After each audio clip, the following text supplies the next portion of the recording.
April 20th, 1986. Larry Bird witnessed one of Michael Jeffrey Jordan's greatest performances ever.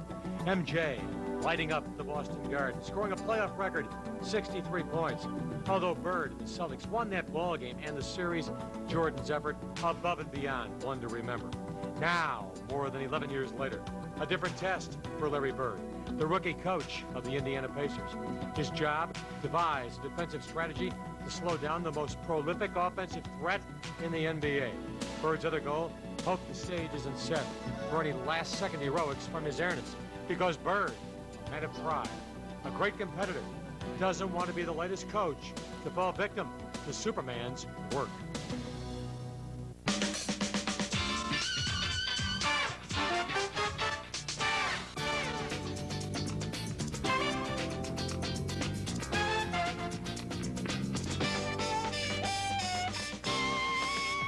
Vancouver Grizzlies, 29 minutes was the average playing time for the starters. They have fresh legs. They're ready to go. Guys, back to you at the table. Well, I needed that fix over the holidays here. Whoa. You look good, though. You're doing good. Thank you. All right, let's... They're trying to make Mullen work down here on Tony Kukoc. MJ gets the lob over the top, fakes, comes underneath and puts it in. Just a quick move, John. Just a quick little head fake came underneath. Well, Bulls 3 of 6, Pacers 2 of 5 from the field.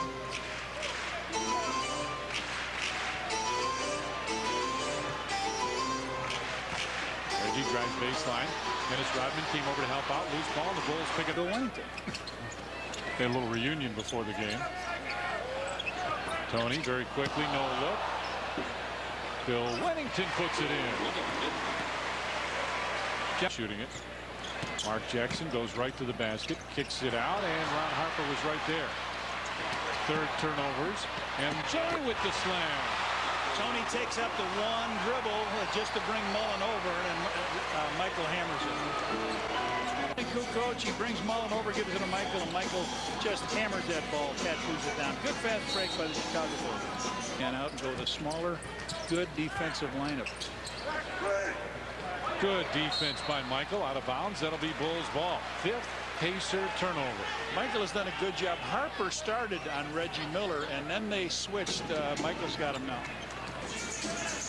Dennis gives it back to Tony. Inside MJ. Shot clock at 6 at 5. Michael got him in the air. Came underneath and put it in. 6 points for Michael.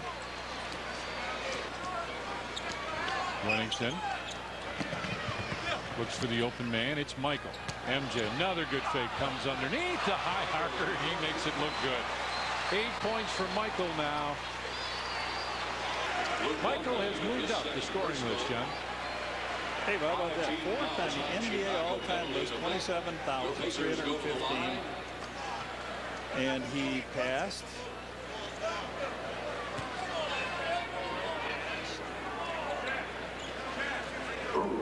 Luke Longley picks up his second.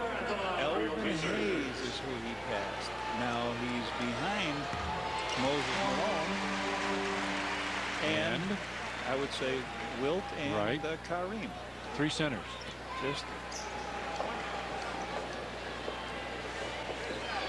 there you go. Kareem, Wilt, Moses, and MJ. And you see just again past Elvin Hayes. Oh, Reggie, what did you do there? You missed one. No, but it's just a 1-point game. Right. MJ with Miller on him. Luke cuts through the lane, and Michael had it partially blocked by Reggie. There didn't say much, but all eyes were on him. Everyone was just looking at his emotion and feeding off of that. Guys, back to you. MJ comes through the lane, off the glass. Tough shot by Michael. Rusty LaRue runs into Luke, threw it back, and Rusty right there gets it ahead of Michael. He's got Ron Harper with him. Yes, sir. Just forced it on. Great play by rookie Rusty LaRue to get it. Feed it ahead to Michael. Michael with 13. Bulls up that lead a little bit here, Tommy, to 5 with a minute and 25. That's what shot clock and game clock. Not a lot of difference. Reggie Miller. Travel. And he walked. 4.3 seconds left. They're going to put more on the clock. Judd Bushler will check back in for the Bulls. And MJ comes up hobbling after he got knocked down by Reggie, and Phil Jackson wants a 22nd timeout. MJ is grimacing. He's talking to Chip Schaefer, the Bulls trainer. On page 64, take your hoop program to the Pacers. The knee or the wrist. He's had a problem with his hand. You know, that's why we thought, Tommy, he was not shooting good free throws. Phil was saying, you know, his hand is hurting him at wrist. And it bothers him more on free throws than anything else. And now Phil sets a play up, and he really gets hammered on this play. All right, let's take a look and see what happened. Here's the play in here. Knee, left knee in the knee, and boy, does that hurt. I thought he had hurt the right wrist. But Scott Burrell comes in for the Bulls. Hurt his team a little bit, but post-up defense, he is very good. Michael Jordan with a fadeaway jumper hits that. 17 for him now. 4 points here in the third period. Rolls through, knocked away by Luke Longley. MJ was right through it. Power, Tommy, for the smash. I don't know how he got by Rick Smits.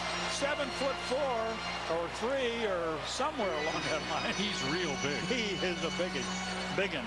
By Reggie, went by Smits. Went by Smits and hammered it down. Went by Chris Mullen. Look at this. By everybody got hit across the nose, it looked like, and there was.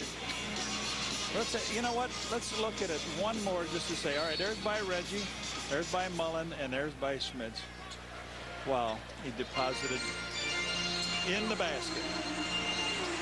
Pacers are on an 8-2 run the last minute 40. Both teams with 14 points in this quarter. Reggie with a beautiful fake around Michael and up and in. 9 on the shot clock, brings it out, finds Judd Bushler with Mullen right there. Inside, Dennis Rodman had it blocked away by Dale Davis.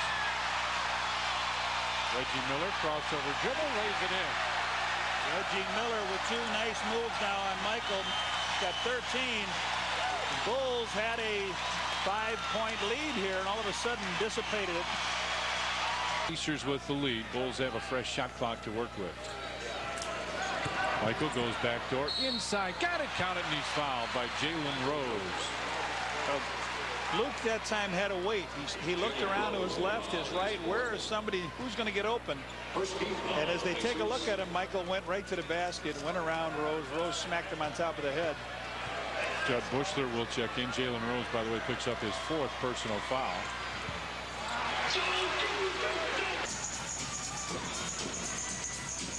Michael with it on the wing with Rose on him. MJ fakes. He'll take the long deuce and hit that. 23 for Michael now, and it's a 5-point Pacer lead with 5. They double team him on top. Tony fakes the shot, kicks it to MJ, baseline fadeaway. Michael hits. 84-79, Pacers with the lead. 36.